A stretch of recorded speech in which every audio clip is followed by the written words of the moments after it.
En ciencias políticas, populismo es la idea de que la sociedad está separada en dos grupos enfrentados entre sí, el verdadero pueblo y la élite corrupta. Por todas partes se habla del término populismo en los debates políticos. No hay día en que no leamos en la prensa norteamericana, europea o de América Latina que nos advierten sobre alguna amenaza populista contra la democracia, como fue el caso de Hugo Chávez en Venezuela, Pablo Iglesias en España, Syriza en Grecia, Andrés Manuel López Obrador en México, el mismo Trump en Estados Unidos y ahora en El Salvador a través de la figura de Nayib Bukele. Pero hagamos un poco de historia. El término populismo apareció inicialmente en Rusia en 1878 para describir la ola anti-elitista. Los marxistas rusos comenzaron a utilizarlo con un sentido diferente y peyorativo, para referirse a aquellos socialistas que pensaban que los campesinos serían los principales sujetos de la revolución. Populismo surgió también como término político en los Estados Unidos luego de 1891, para referir al efímero People's Party o Partido del Pueblo,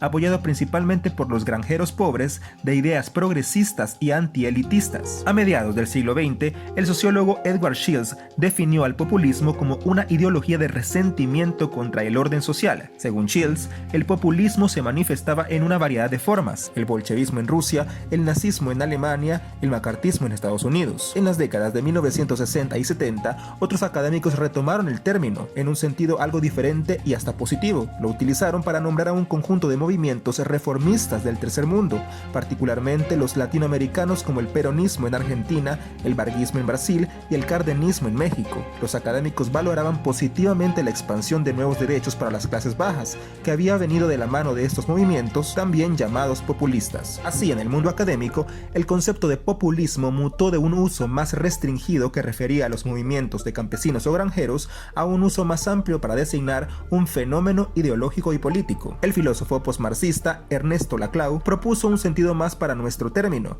completamente diferente a todos los anteriores. Planteó la necesidad de reemplazar la noción de lucha de clases por la idea de que en la sociedad existe una pluralidad de antagonismos, tanto económicos como de otras órdenes.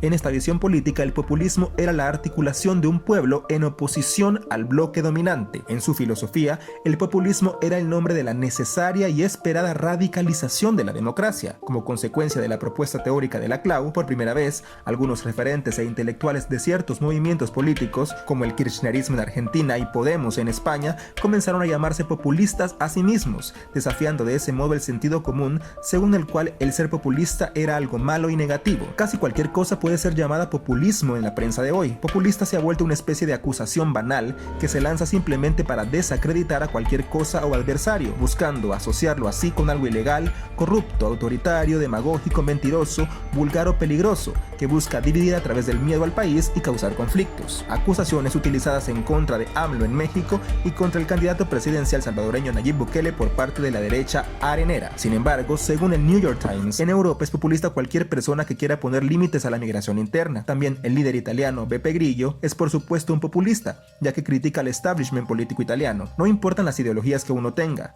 si uno habla como el pueblo, si critica su establishment político local, si toma como discurso el descontento y hartazgo de la sociedad en contra de las clases políticas corruptas, usted será llamado populista. Incluso al presidente Obama se le acusa de populista solo por decir que los millonarios tenían que pagar un poquito más de impuestos. El Wall Street Journal llamó populista a Hillary Clinton porque dijo que el Congreso debería enfocarse en la creación de empleo y en los ingresos de las familias de clase media. En todos estos usos variados, populismo parece más que un pretexto que busca dar credibilidad conceptual a nociones más antiguas y menos sofisticadas como demagogia, autoritarismo, o para ser utilizado equivocadamente como una amenaza acérrima contra la democracia y las libertades de un país, siendo empleado erróneamente para desacreditar ciertas ideas, asociando a las personas o gobiernos que las llevan adelante a cosas desagradables, como el nazismo o valores antidemocráticos. Pero entiéndalo bien, populismo no es sinónimo de antidemocracia. Para decirlo en otras palabras, populismo es un término que mete en una misma bolsa cosas que no pertenecen a un mismo conjunto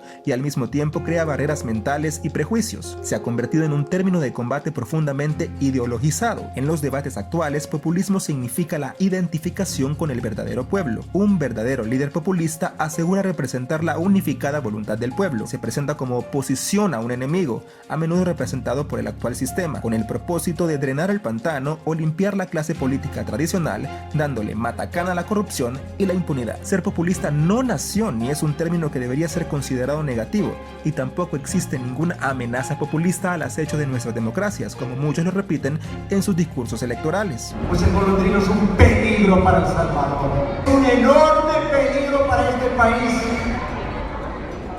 Un populista que busca dividir los salvadoreños. En otro sentido, el populismo representaría la pluralidad democrática necesaria para las garantías de las libertades civiles y políticas y para la depuración contra las élites corruptas y el establishment, o los de siempre como los cataloga Nayib Bukele. Sin embargo, claro que hay líderes llamados populistas que definitivamente son una amenaza a la democracia, pero también son populistas aquellas ideas, experimentos políticos y organizaciones que tienen el potencial de ofrecer formas mejores y más sustantivas de democracia para las sociedades modernas, es decir, es mayor amenaza para la democracia actual conservar el bipartidismo que el mal llamado populismo, y también representa una mayor amenaza partidos que con sus valores individualistas, sus etos productivistas y sus compromisos irrestrictos con los intereses de los empresarios hacen hasta lo imposible por evitar que sus enemigos populistas, entre comillas, destapen cloacas, metan preso a los corruptos de su partido, despoliticen las instituciones, exijan rendición de cuentas, desconecten las vinculaciones con la mafia, arranquen de tajo todas las corruptelas a favor de sus gobiernos con los poderes fácticos,